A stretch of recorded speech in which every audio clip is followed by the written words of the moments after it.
Welcome to public TV news. బులెటిన్ల ముందుగా headlines. మత్తు పదార్థాల నియంత్రణపై సుల్తానాబాద్ పోలీస్ శాఖ ఆధ్వర్యంలో అవగాహన సదస్సు.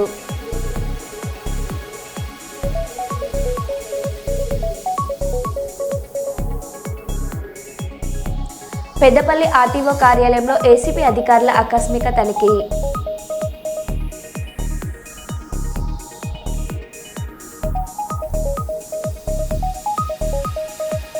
వరంగల్ మహానగరంలో శ్రీ భద్రకాళి దేవస్థానంలో 15 రోజుల పాటు జరిగే శాకాంబరి నవరాత్రి మహోత్సవంలో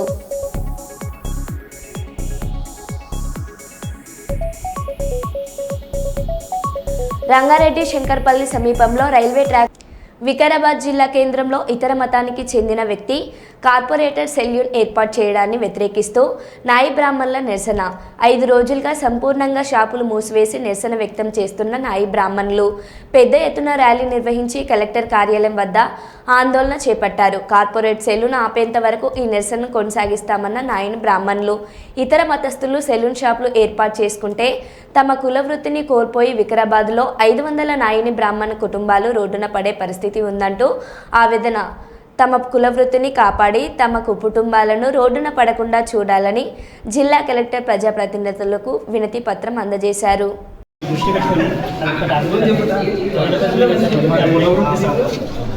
ప్రభుత్వాలు ప్రజల కోసం మా కోసం 200 మంది కోసం ఎక్స్ట్రా ఒక కుటుంబం కోసం ఇంతమంది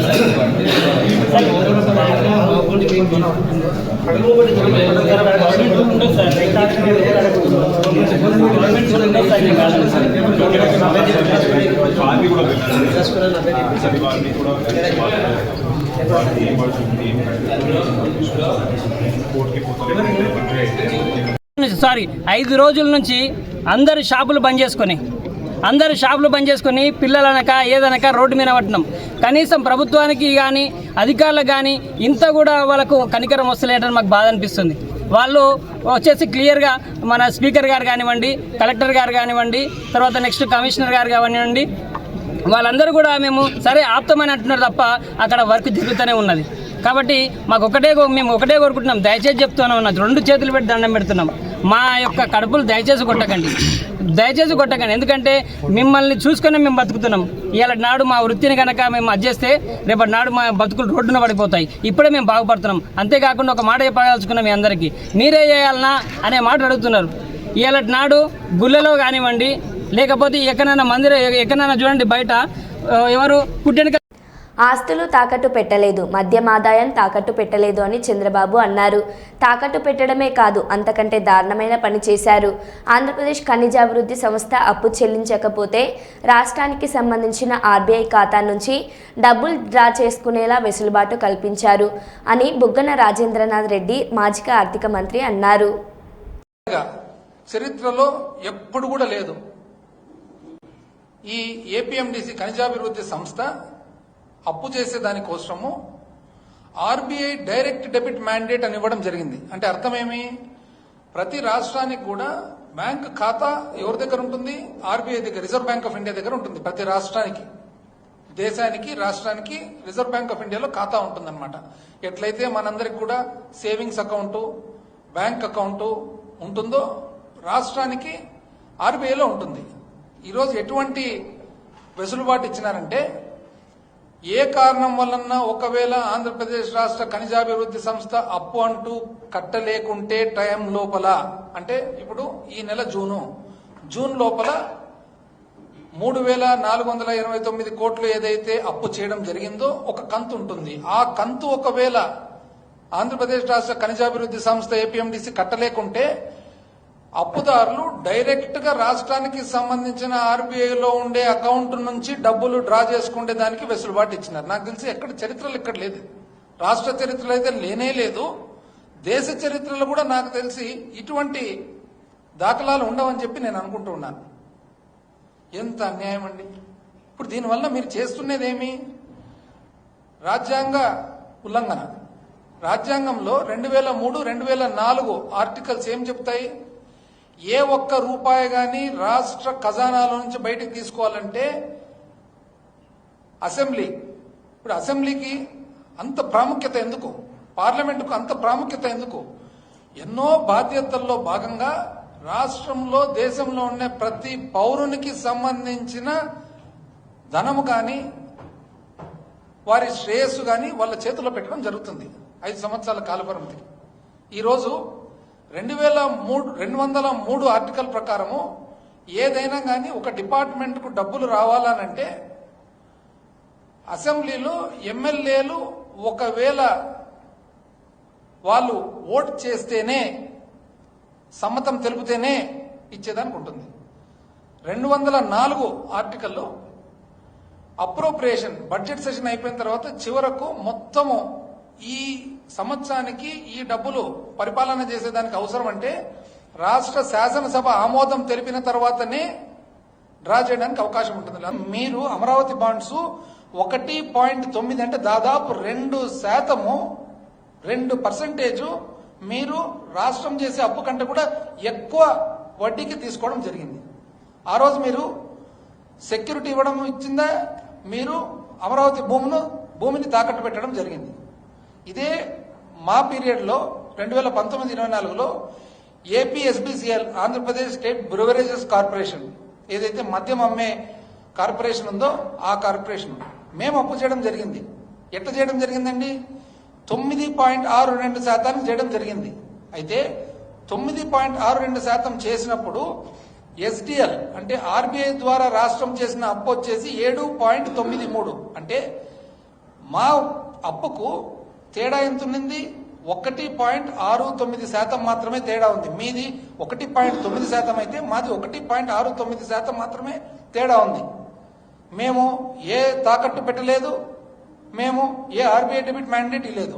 ఈ రోజు మే 25లో మీరు మళ్ళీ ఆంధ్రప్రదేశ్ రాష్ట్ర ఖనిజాభివృద్ధి సంస్థ ద్వారా మీరు అప్పు చేస్తే ఎంతండి? 9.3% చేయడం జరిగింది. కానీ మీరు 9.3% ఏదైతే ఇప్పుడు వడ్డీ కడుతున్నారో ఈ రోజు రాష్ట్రానికి అప్పు దొరుకుతుండేది 6.71% మాత్రమే. అంటే మీరు ఇప్పుడు చేసిన అప్పుకు ఏదైతే రాష్ట్రానికి అప్పు దొరుకుతుందో 2.59 అంటే ఇంచుమించు 2.5% పైన తేడా ఉంది. అంటే 2.5% పైగా మీరు ఆర్బీఐ నుంచి డైరెక్ట్ గా డబ్బులు కట్టకుండా తీసుకునే దానికి మీరు అవకాశం ఇచ్చినారు, పర్మిషన్ ఇచ్చినారు, ఆమోదం ఇచ్చినారు. అదేవిధంగా సెక్యూరిటీ కూడా ఇచ్చినారు. ఏం సెక్యూరిటీ ఇచ్చినారంటే మీరు జీవో నంబర్ 69 24 ఏప్రిల్ 2025 ఏమండి? రాష్ట్ర ఖనిజాభివృద్ధి సంస్థకు సంబంధించిన 1,91,00,00,000 కోట్ల ఖనిజ సంపదను పెట్టండి అసెంబ్లీ, ఏదో చర్చలకు రండి అంటున్నారు. మా బీఆర్ఎస్ కార్యకర్తలు చాలు మీ కాంగ్రెస్ వాళ్ళకి సమాధానం చెప్పడానికి అని మాజీ మంత్రి హరీష్ రావు అన్నారు.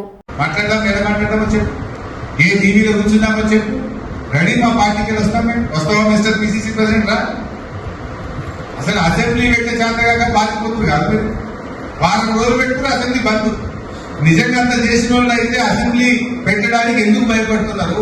పెట్టుకుంటే ఒక 40 రోజులు అసెంబ్లీ మాట్లాడదాం. అసెంబ్లీ పెట్టమంటే 3 రోజులకే కథం. అసెంబ్లీ బడ్జెట్ సమావేశాలు వారానికి కథం. ఏడ బట్టలిస్తారో బీఆర్ఎస్ వాళ్ళు, ఏడ పడుకుపోతుందో సమాధానం చెప్పుకోలేక వారం రోజులకే అసెంబ్లీ వాయిదా వేసుకుని కాలిపోయే మీరు ఇంకేదో పెద్ద అసెంబ్లీలో మాట్లాడదామా, ఈడ పెట్టుని రెడీ. మా బీఆర్ఎస్ కార్యకర్త దాన్ని మీకు సమాధానం చెప్పడానికి బీఆర్ఎస్ కాంగ్రెస్ రెడీ. జూలై 2 నుంచి గడప గడపకి కార్యక్రమం విజయవంతం చేయాలి. కష్టపడే కార్యకర్తలు గుర్తింపు ఇస్తున్నామన్నారు మంత్రి లోకేష్ బాబు. ఈ జూలై 2వ తారీఖు నుంచి పార్టీ ఒక కార్యక్రమానికి పిలిపిస్తుంది. సుపరిపాలనలో తొలి అడుగు అనే విషయం పైన ఆల్రెడీ ప్రభుత్వ కార్యక్రమం ఉంది. అంతేకాకుండా పార్టీ కూడా బాధ్యత తీసుకుని కుటుంబ సాధికార సారథులు, cluster unit booth compulsory door to door తిరగాలి. మన పార్టీ టెక్నాలజీ అంటే బాగా ఇష్టం. కారణం ఏంటి? పాదయాత్రలో చాలా మంది నన్ను 2 విషయాలు అడిగారు. మొదటిది, అనా కష్టపడేవాడికి ఫోటోలు దిగేవాడికి సమానంగా చూస్తే ఎట్లా? నిజమైన కష్టపడిన కార్యకర్తలు మీరు గుర్తించండి అని నన్ను కోరారు. రెండో విషయం, అధికారంలోకి వచ్చిన తర్వాత కార్యకర్తల్ని కలవరు, కూర్చుని మాట్లాడరు, మీటింగ్ వేయరు అని చెప్పారు. అందుకే మొదటి దానికి టెక్నాలజీతో జోడిస్తేనే పనిచేసింది ఎవరు పనిచేయింది ఎవరు తెలుస్తుంది. ఇప్పుడు బాబు షూరిటీ భవిష్యత్ గ్యారంటీ అన్నాడు, ఓటీపీ పెడితే అందరూ లొకేషన్ తిట్టుకున్నాడు. వీడికి ఏం పని పట్టలేదు, పాదయాత్ర చేస్తే సరిపోతుంది, ఎన్ని ఎందుకు పెట్టాడు రబే అని. అది పెట్టాం కనుకనే ఎవరు చేశారు, ఎక్కడ చేశారు, ఎప్పుడు చేశారో తెలుసుకున్నాం. అందుకే కార్యకర్తలు మేము గుర్తించగలుగుతున్నాం, అంటే పనిచేసిన కార్యకర్తలు గుర్తించగలుగుతున్నాం. ఫోటో స్టార్స్ కూడా గుర్తిస్తున్నాం. అద్భుతమైన ఫోటో స్టార్స్ వీళ్ళు, ఫోటోలు బాగా దిగుతారు, అటు ఉన్నాయని చెప్తున్నాం. సేమ్ థింగ్ మీరు చూస్తే మెంబర్షిప్ లో కూడా రెఫరల్ ఇచ్చాం, అక్కడ ఎవరు బాగా పనిచేశారో కూడా తెలుసుకున్నాం. అదే విధంగా మన టీడీపీ ఉంది యాప్, సోషల్ మీడియాలో ఎవరు బాగా పోస్టింగ్ చేశారో కూడా తెలుసుకున్నాం, వాళ్ళకి గుర్తింపు కూడా ఇస్తున్నాం. ఇది మొదటిది. రెండోది, బాబు గారి దగ్గర నుంచి మంత్రుల వరకు కూడా అందరం పార్టీ ఒక డైరెక్షన్ ఇచ్చింది. నియోజకవర్గానికి వెళ్ళి ఒక కార్యక్రమం చేయాలనుకుంటే, ప్రభుత్వ కార్యక్రమం చేయాలనుకుంటే కంపల్సరీ కార్యకర్తల సమావేశం పెట్టుకోవాలి. వాళ్ళతో మాట్లాడిన తర్వాతనే ఏ కార్యక్రమం కొని వెళ్ళాలి. అందుకే మీరు చూస్తే బాబు గారు వచ్చినా కూడా కార్యకర్తల మీటింగ్ పెడుతున్నారు. నేను ఈ రోజు వచ్చింది దేనికి, మన కృష్ణా యూనివర్సిటీలో కాన్వకేషన్, అంటే పిల్లలకి సర్టిఫికేట్ ఇవ్వాలి. కరెక్ట్ గా ఎంతసేపు పడుతుంది, వచ్చేదానికి 1 గంటన్నర 2 గంటల మీటింగ్ వెళ్ళిపోవచ్చు. నేను పొద్దున్న బయలుదేరి వచ్చి ఉత్తమ కార్యకర్తలను కలిసా, మిమ్మల్ని కలిసా, దాని తర్వాతనే వెళ్ళి ఈ రోజు ప్రభుత్వ కార్యక్రమం నేను చేస్తున్నా. ఈ రెండు కోరింది కార్యకర్తలు, చేసి చూపించింది తెలుగుదేశం పార్టీ. బాధిత కుటుంబానికి న్యాయం చేసే వరకు పోరాడతాం. ఆత్మహత్యకు కారణమైన రాచకొండ కృష్ణ కుటుంబాన్ని మరియు అతనికి అండగా నిలిచిన వారందరిపై క్రిమినల్ కేసులు నమోదు చేయాలి.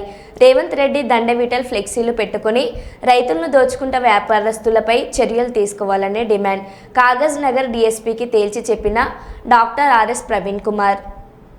ఆదరణగా ఉంటామని చెప్పిండ్రు. మరి కోనప్ప గారు వారు 1 లక్ష రూపాయలు ఇస్తాం, మేము కూడా బీఆర్ఎస్ పార్టీ తరఫు నుంచి తప్పకుండా 1 లక్ష రూపాయలు ఇస్తాం. ఇచ్చి ఇంకా ఎంతమంది వీలైతే అంతమంది పైసలు వేసుకొని ఈ కుటుంబానికి అండగా ఉందాం.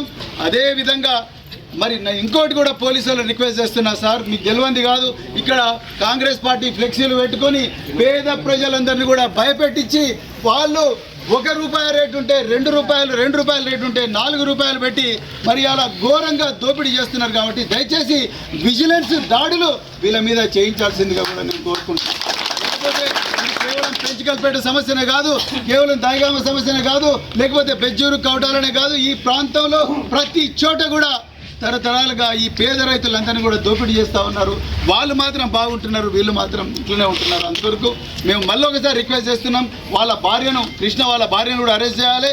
అదేవిధంగా వీళ్ళ మీద విజిలెన్స్ దాడులు కూడా చేయాలి. అదేవిధంగా నేను మళ్ళీ ఇక్కడ ప్రాంత ప్రజలందరూ కూడా చెప్తున్నా, నేను ఒక మాజీ పోలీస్ అధికారిగా చెప్తున్నా, ఈ కేసులో తప్పకుండా శిక్ష పడుతుంది. ఎందుకంటే రాజశేఖర్ చనిపోయేటప్పుడు తన చావుకు కారకులు ఎవరో వీడియోలో చెప్పిండు.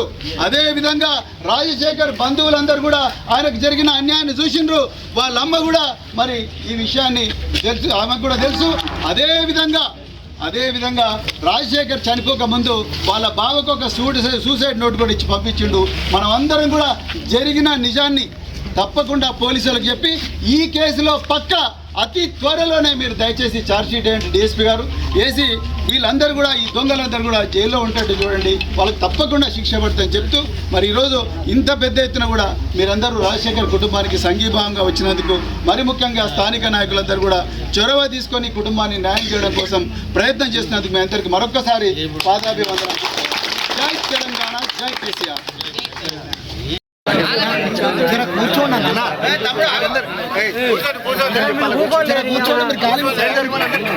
కూర్చోండి, నిలబడేది సార్, కూర్చుంటే అందరు ప్రసంగం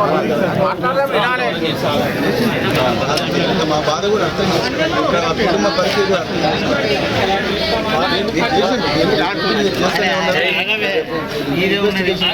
ఎవిడెన్స్ కూడా కలెక్ట్ చేస్తారు, అంతా ఓకే. కానీ ఆ కుటుంబం ఎట్లా బతకాలి? మిమ్మల్ని తప్పు పడతలేదు సార్, మీరు చేసే పని మీరు కరెక్ట్ చేసిర్రు. ఇప్పుడు ముసలోళ్ళ ఆమె మరి ఆమె పరిస్థితి ఏంది అది చెప్పి సాయం చేయండి. మీరు ఏమన్నారు? కార్యకర్తల కష్టం, ప్రజల అభిమానంతో అధికారంలోకి వచ్చాం. ప్రభుత్వం చేస్తున్న మంచిని ప్రజల్లోకి తీసుకెళ్లాలి అన్నారు మంత్రి లోకేష్ బాబు. మీరందరూ డోర్ టు డోర్ తిరిగారు. ఐకేఎంఆర్ కానివ్వండి, గతంలో జరిగిన బాదుడే బాదుడు కార్యక్రమం కానివ్వండి, బాబు షూరిటీ భవిష్యత్ గ్యారంటీ, బాబు సూపర్ 6, చివరికి శంకరామం పేరుతో డోర్ టు డోర్ తిరిగారు. అంటే దాదాపు సంవత్సరానికి ఒకసారి తిరిగాం. కోవిడ్ సమయంలో కూడా ఆన్లైన్ మీటింగ్ పెట్టుకుని మాట్లాడుకునే వాళ్ళం, చర్చించేవాళ్ళం. దానివల్లనే ఈ రోజు మనకి ఊహించిన విధంగా మెజారిటీలు వచ్చినాయి. భారతదేశ చరిత్రలో ఎప్పుడు లేని విధంగా 94% సీట్లు కూటమి ప్రభుత్వం కైవసం చేసుకుంది. అధికారంలోకి వచ్చాం, ప్రశాంతమైన వాతావరణం మనకు ఉండొచ్చు, కానీ ప్రజలకి మనం చేసింది కూడా చెప్పుకోవాలి. మీరు చూస్తే ఒకసారి బాబు సూపర్ 6 కూడా తిరిగేద్దాం. ఉద్యోగాలు కల్పిస్తాం, మనం మెగా డిఎస్సి ఏర్పాటు చేశాం. పెద్ద ఎత్తున పెట్టుబడులు ఎట్లా వస్తున్నాయో మీరు చూస్తున్నారు. ఐటీ రంగంలో ఎలాంటి కంపెనీలు మనం పట్టుకొస్తున్నాం మీరు చూస్తున్నారు. ఎన్ని వివరించి చెప్పాలి. ఎస్, నిరుద్యోగ భృతి కూడా ఇస్తాం.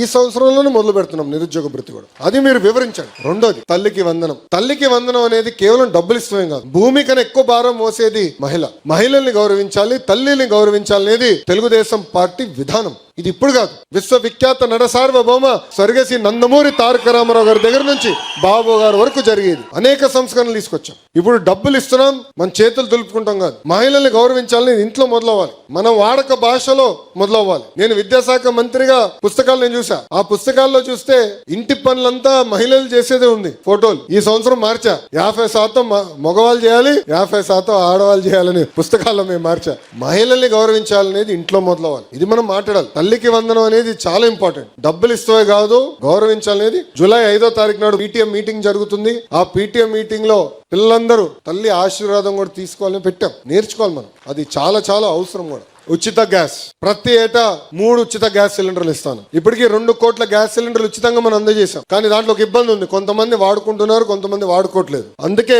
ఈ సంవత్సరం నుంచి నేరుగా ప్రతి 4 నెలలకు ఒకసారి ఆ సబ్సిడీ అమౌంట్ ఏదైతే ఉందో మహిళల అకౌంట్ లో జమ చేయాలని నిర్ణయించుకున్నాం. అది ఈ సంవత్సరం నుంచి అమలు చేస్తాను కూడా చెప్పండి. అన్న క్యాంటీన్ తిరిగి ప్రారంభించాం. 4,000 రూపాయలు పెన్షన్ అండి వృద్ధులకి, 6,000 రూపాయలు వికలాంగులకి, బెడ్కే పరిమితం అవుతే 15,000 రూపాయలు మనం అందజేస్తున్నాం. భారతదేశంలోనే ఏ రాష్ట్రం ఇవ్వట్లేదు ఇట్లా. ధనిక రాష్ట్రం గుజరాత్, మహారాష్ట్ర, తెలంగాణ, కర్ణాటక ఇవ్వట్ల. లోటు బడ్జెట్ ఉన్నా ఇచ్చిన హామీని నిలబెట్టుకోవాలి లక్ష్యంతో ఈ రోజు మనం ఇలాంటి సంక్షేమ కార్యక్రమాలు చేస్తున్నాం. తెలియజేయండి, గడప గడప తీసుకెళ్లాలి. ఆ బాధ్యత మనందరి పైన ఉందని ఈ సభాముఖంగా మీ అందరికీ నేను తెలియజేస్తున్నా. అహర్నిశలు కష్టపడాలి, పార్టీ కోసం మనందరం పోరాడాలి, పని చేయాలి. నమ్ముకున్న సిద్ధాంతాల కోసం ఒక నిర్ణయం తీసుకుంటే ముందుకెళ్లాల్సిన బాధ్యత ఇక్కడ ఉన్న మనందరి పైన ఉందని ఈ సభాముఖంగా మిమ్మల్ని కోరుతున్నాం.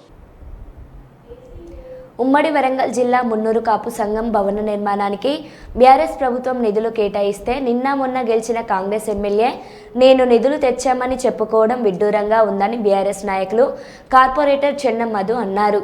హన్మకొండ ప్రెస్ క్లబ్లో నిర్వహించిన మీడియా సమావేశంలో ఆయన మాట్లాడారు.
మళ్ళీ ఎందుకు మాట 2-3 సార్లు ఒకసారి కాదు, ఒకసారి ఎక్కువ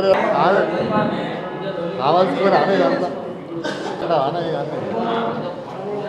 మంది నిలబడి పడుతున్నాం.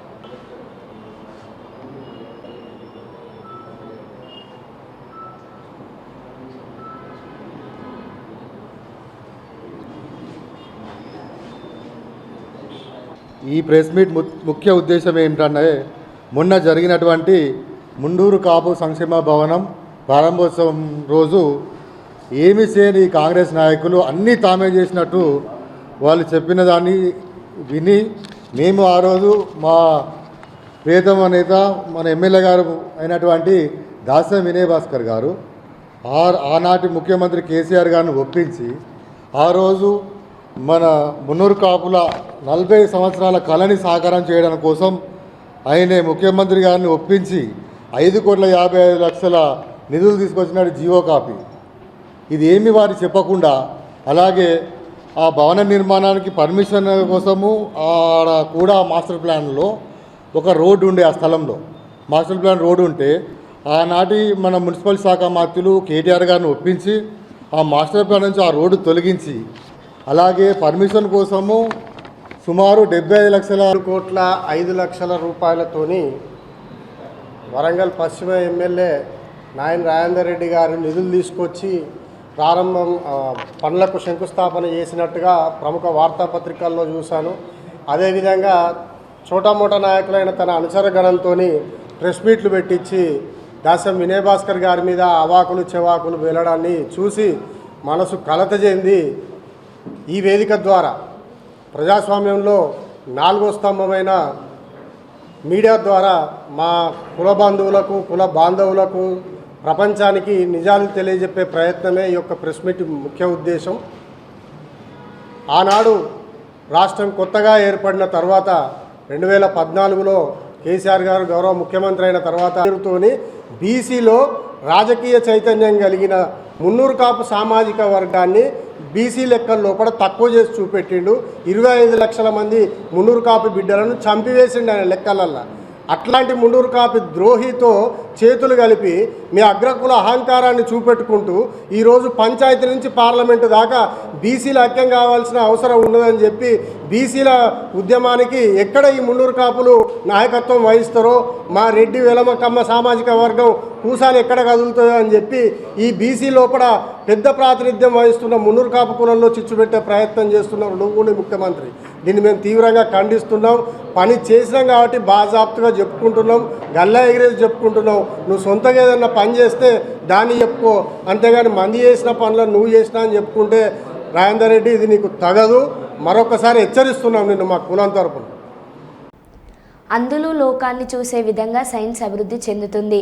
పేదల కళ్ళలో ఆనందం చూడడమే నా ధ్యేయం. సహాయం చేయడంలోనే ఎంతో ఆనందం ఉంటుంది. డాక్టర్ శంకర్ శర్మ నిండు నూరేళ్ల జీవించేలా డాక్టర్ శంకర్ శర్మకు ఆయురారోగ్యాలు ప్రసాదించాలి. సీనియర్ జర్నలిస్ట్ మిసాల రామస్వామి కోరారు.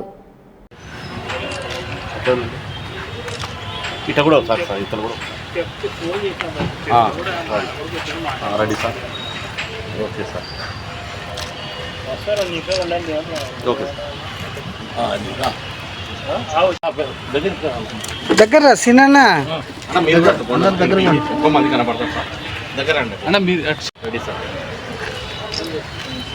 ఇటువైపు సార్ సార్ లేడీకి కూడా పట్టిద్దాం దగ్గర రెడీ సార్.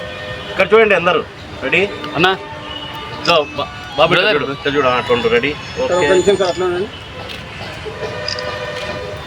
ఇట్రామ్మా ఇతరులమ్మా మీకు అందిస్తాడు సార్. దగ్గర అండి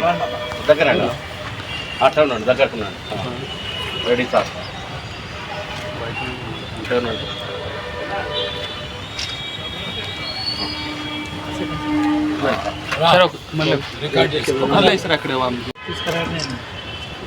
సార్.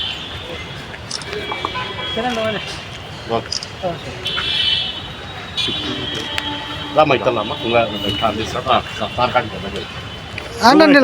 అట్లా రాత్రే చెప్పాలి సార్. చూడండి సార్ అట్లా రెడీ సార్. Ready sir. రాండి దగ్గరికి ఇక్కడ గ్యాప్ తక్కువ చూడండి చూడండి సార్. ఇప్పుడు పట్టుకోండి ఒకసారి దండ. Ready sir. Okay sir.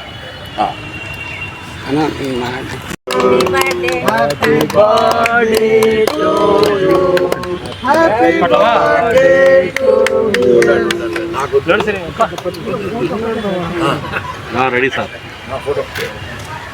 Okay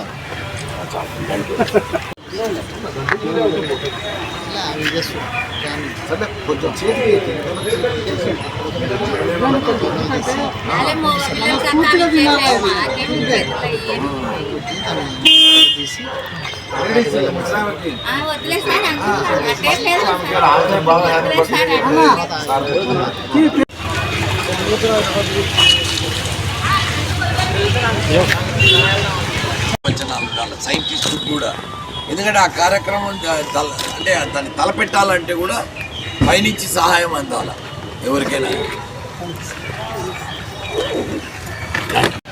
ఈరోజు కర్నూలు కలెక్టర్ మీడియా రూమ్ దగ్గర జర్నలిస్టులకు కంటి అద్దాలను పంపిణీ చేయడం జరిగింది.